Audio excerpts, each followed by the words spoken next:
Welcome one and welcome all to this week's episode of This Week in the Force. If you're new here, this is a weekly show where each and every single Wednesday morning I go through a list of articles found on Star Wars Newsnet, and then I give you my interpretation on them and tell you what they mean. And if you guys are returning from last week, you may have noticed that last week there wasn't really an episode, and that is my fault. My entire state of Maine, it kind of lost power. I mean, it's the biggest outage we've had since 1998, but now that I'm back with no more hesitation and the force behind us, let's get this thing going. And looking on Star Wars Newsnet, there wasn't really a whole lot of news to go off of. Our first segment is going to be about Star Wars The Last Jedi, and then one topic in Star Wars Episode 9. Now, as far as Star Wars The Last Jedi goes, just a few actors gave us some impressions of what they thought of their characters. Elizabeth Marie Tran gave her thoughts on her addition to Star Wars The Last Jedi. John Boyega told us where Finn is going to be in this.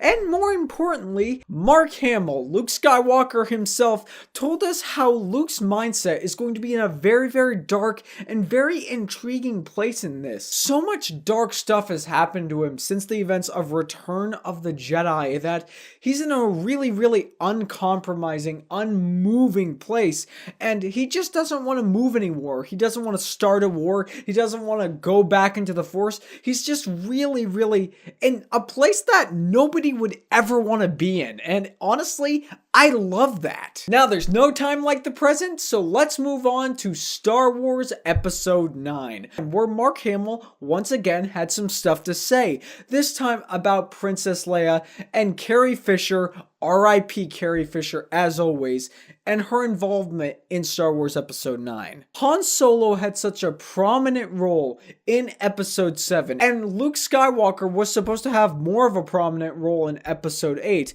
and then Princess Leia was going to be the dominating factor in Episode 9. Of course, we know with Carrie Fisher's passing, that has changed, and now Princess Leia is going to be the major factor inside of Star Wars The Last Jedi. We all wish it wasn't the case, but that's where we are at the moment. But in all honesty, guys, I know we're a bit short on articles today. I'm really sorry about that. But with the articles we have talked about, I want to get your thoughts on it. And of course, all the articles that I have mentioned to you today, there's a link in the description to Star Wars Newsnet, so if you want to get the full depth of what I've been saying here, you can go to Star Wars Newsnet and do that. But I want to get your thoughts on these articles. What do you think of the characterization and where the characters are going to be in The Last Jedi?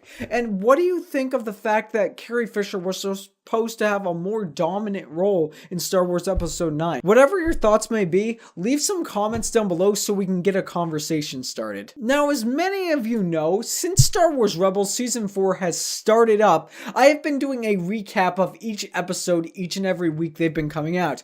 But the last 2 weeks, I haven't been doing that. Last week was the power outage, and this week, I figured, why not create a segment specifically for Star Wars Rebels on this show? Just watch the 2 newest episodes of Star Wars Rebels. Let me say, if you stitch episodes 4 through 8 together, it's a pretty sweet 2-hour movie. I tweeted that, and I absolutely meant it. Guys, episode 4 through episode 8 of Star Wars Rebels is probably my favorite episodes of Star Wars Rebels throughout the entirety of the show's run. These 4 episodes all take place on Ezra's home planet of Lothal. And next week's episode, we know we're getting the Battle of Lothal.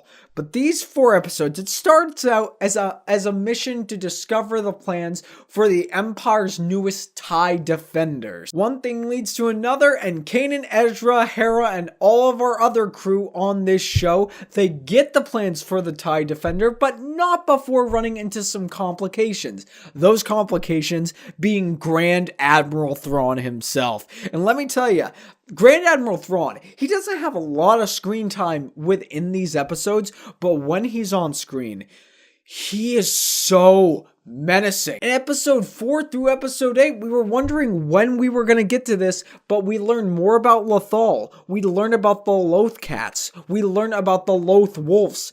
And there is so much cool stuff to behold. There's a lot of mythology behind these creatures. They actually have a pretty big tie-in with the Force, with the connection, with the energy that surrounds us. Now, I'm not going to go into full depth or full spoiler mode for these episodes. Honestly, I believe these episodes are so good that you need to check them out yourself. Now, you guys know me. Ever since I started this show, I have been recommending books, and that's no different here. If you guys watched Star Wars The Force Awakens and you saw Phasma and you're like, her character's practically useless. I hope they give her more to do in The Last Jedi than to just be tossed down a trash compactor. Then I have the book for you. It's called Phasma, and it's written by Delilah S. Dawson. Guys, this is some of the best character building inside of a book I think I've ever seen. It not only gives you Phasma's backstory, but it gives her whole perspective on how she discovered the First Order and where her journey lies and how she ties into the overall bigger picture.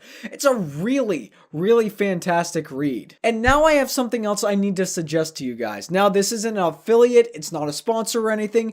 I just need to talk about audible.com. It is an audiobook service, and their site has over 10,000 selections that you can choose from. Myself, I have been catching up on so many Star Wars stories and so many Star Wars novels, and I know more now about the Star Wars universe than I had ever known. So if you love reading but you don't have time to read like myself, this is a perfect option for you. And with the many actors that Audible enlist to be a part of this service, it makes it insanely engaging and incredibly entertaining. And I think that'll wrap us up. But guys, if you have any questions or statements that you'd like to make, you can either head over to my Twitter page at _Cody_Curtis or leave a comment down in the comment section below. Let's get a conversation started and spread our love of Star Wars, and I'll be sure to interact with as many of you as I can get to. And more importantly, if you're new here, don't be afraid to press the subscribe button and tap the bell notification